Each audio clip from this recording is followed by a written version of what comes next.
बिस्मिल्लाहिर्रहमानिर्रहीम व नहमदु व नसल्ली अला रसूलिल करीम फम्मा बाद। कैसे हैं दोस्तों? उम्मीद है आज आप बखैरियत होंगे, क्योंकि आज वीकेंड है, इस्लामी वीकेंड है, इसलिए आपकी खुशी हमारी खुशी। जी, आज का जो हमारा लेक्चर है वो है सीनियरिटी पे।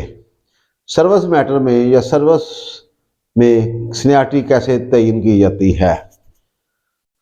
सीनियरिटी दो तरह से तयन होती है, या तो आपकी इनिशियल अपॉइंटमेंट हो और या किसी आप एक ग्रेड से दूसरे ग्रेड में प्रमोट हो जाएं, तो उसमें रूल्स बनाए गए हैं कि उनमें दोनों में कैसे सीनियरिटी तयन होगी। सबसे पहले हम सीनियरिटी न्यूली या इनिशियली अपॉइंटमेंट के बारे में बताएंगे। तो इसके बारे में जब अपॉइंटमेंट होती है तो कोई सिलेक्शन अथॉरिटी होती है, जैसे पंजाब पब्लिक सर्विस कमीशन या कोई डिपार्टमेंटल बोर्ड होता है। वो जब अपॉइंटमेंट करती है तो एक मेरिट बनाती है। पंजाब पब्लिक सर्विस डिपार्टमेंट जो भी कमीशन है वो भी एक मेरिट बनाता है, इस तरह जो बोर्ड होता है वो भी मेरिट बनाएगा। जब ये बोर्ड और सिलेक्शन कमेटी अपॉइंटमेंट की रिकमेंडेशन देगी तो मेरिट के हिसाब से सीनियरिटी तयन होगी। अगर सिलेक्शन कमेटी के अलावा कोई अपॉइंटमेंट हो, जो भी तरीका हो, कोई पॉलिटिकल हो या कोई एग्ज़ाम हो या जो भी सूरत हाल हो, उनमें जब सीनियरिटी बनाई जाएगी तो डेट ऑफ ज्वाइनिंग से होगी। जो बंदा पहले ज्वाइन करेगा वो पहले सीनियर होगा, जो उसके बाद ज्वाइन करेगा वो उससे जूनियर होगा। लेकिन जब दो बंदे एक ही दिन में ज्वाइन कर लें, दो या दो से ज़ायद, तो फिर क्या होगा? फिर देखा जाएगा कि उनमें से बड़ा कौन है। जो यंगर होगा वो जूनियर होगा। तो इसका दूसरा मतलब ये हुआ कि वो डेट ऑफ बर्थ के हिसाब से तयन की जाएगी। तो इस तरह ये होगी। ये बात हो गई क्लियर कि अगर मेरिट लिस्ट के मुताबिक आएंगे तो एक अलग से सीनियरिटी होगी जो मेरिट के हिसाब से तयन की जाएगी। अगर अदरवाइज अपॉइंटमेंट होगी तो जो एक ही दिन जो ज्वाइनिंग के हिसाब से होगी। अगर एक ही दिन ज्वाइनिंग का मामला आ जाए तो फिर डेट ऑफ बर्थ के हिसाब से होगी। अब हम देखते हैं दूसरा तरीका है प्रमोशन के हिसाब से। जब प्रमोशन होती है तो कैसे सीनियरिटी होती है।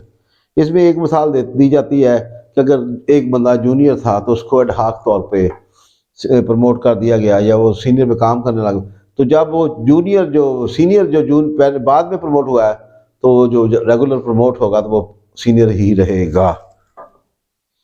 दूसरी मिसाल ये दी जाती है कि एक बंदा जब सुपरसीड हो गया, उसका जूनियर प्रमोट हो गया, तो कौन सीनियर होगा। ऐसे मामलात में जो बंदा सुपरसीड हो जाता है वो पहले प्रमोट किए जाने वाले से जूनियर ही रहेगा। ये बात तो वाज़ेह हो गई कि जो सुपरसीड होगा वो जूनियर हो जाएगा।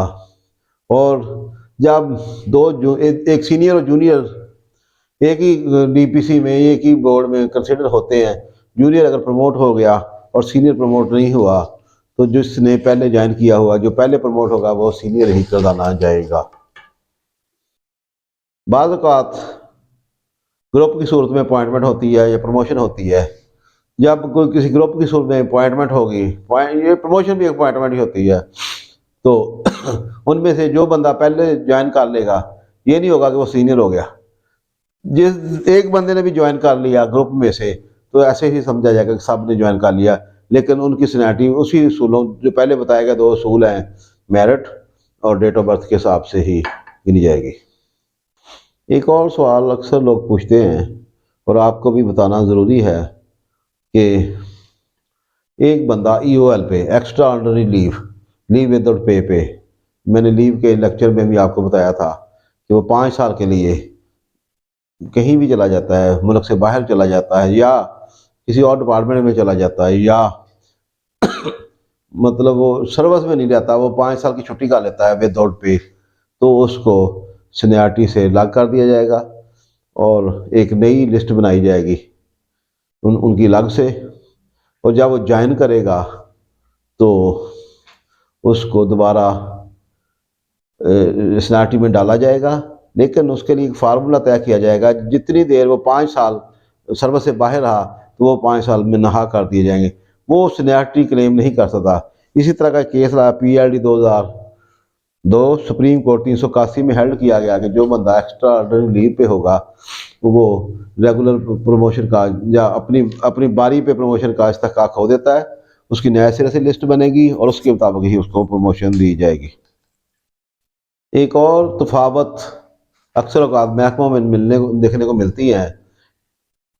हर महकमे में कुछ प्रिंसिपल होते हैं, कुछ रूल होते हैं कि जब भी नई प्रमोशन करनी है या भी नई प्रमोट करनी है तो डिपार्टमेंटल प्रमोशन से भी लोग आते हैं और डायरेक्ट प्रमोशन से भी कोई रेशियो रखी जाती है हर महकमे में।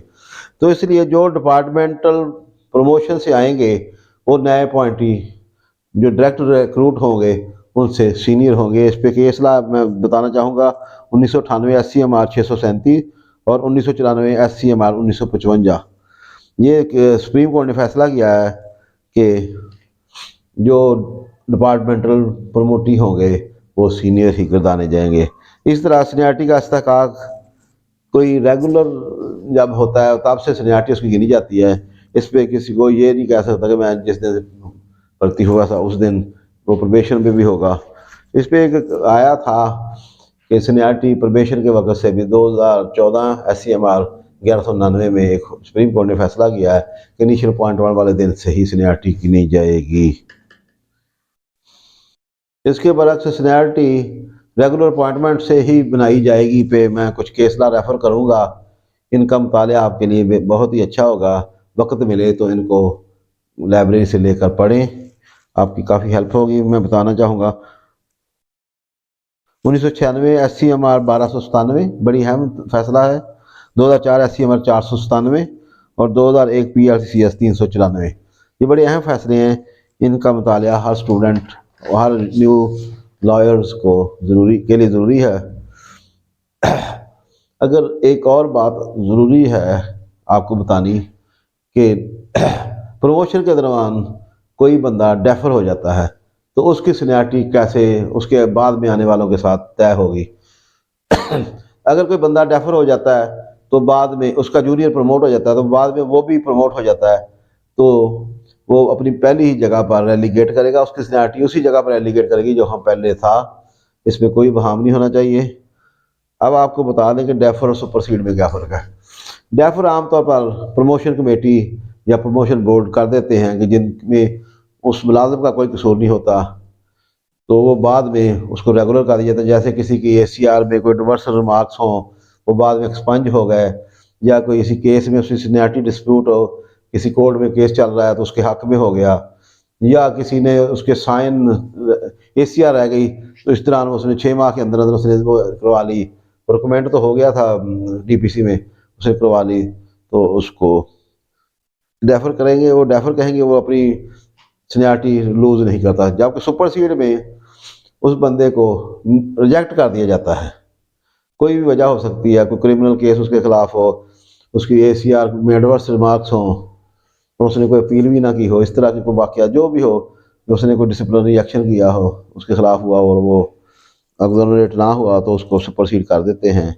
वो जब भी प्रमोट होगा तो उसी हिसाब से आखिरी प्रमोट होने के बाद उसकी सीनियरिटी तय की जाएगी। एक बात और आपको बता दें अब्जॉर्प्शन के मतलब, जब 2 बंदे किसी भी डिपार्टमेंट से किसी दूसरे डिपार्टमेंट में अब्जॉर्ब हों और एक ही दिन हो तो उनकी सीनियरिटी कैसे तय की जाएगी, बड़ा अहम मामला है। बहुत सारे केस अदालतों में होते हैं इस तरह के।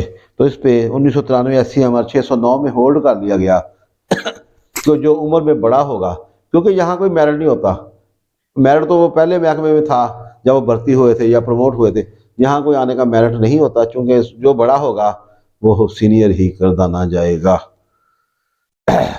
और एक अहम बात जो है कि सीनियरिटी को अगर विद इन लिमिटेशन ना चैलेंज किया जाए तो ये पास्ट एंड क्लोज ट्रांजैक्शन हो जाती है। इस पर मैं 2 केसला पेश करूँगा। तो PLD 2014 सुप्रीम कोर्ट 338 और 2007 SCMR 513।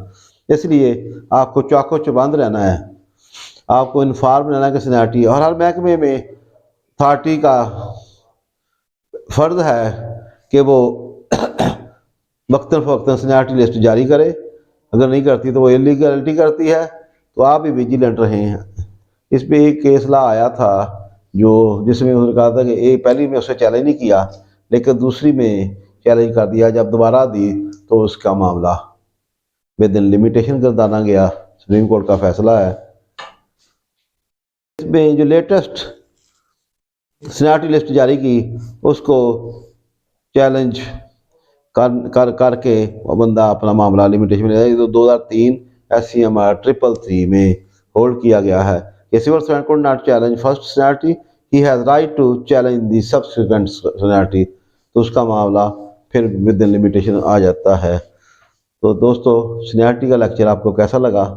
उम्मीद है कि आपने इस लेक्चर को पसंद किया और आपकी काफ़ी सारी हेल्प हो गई होगी।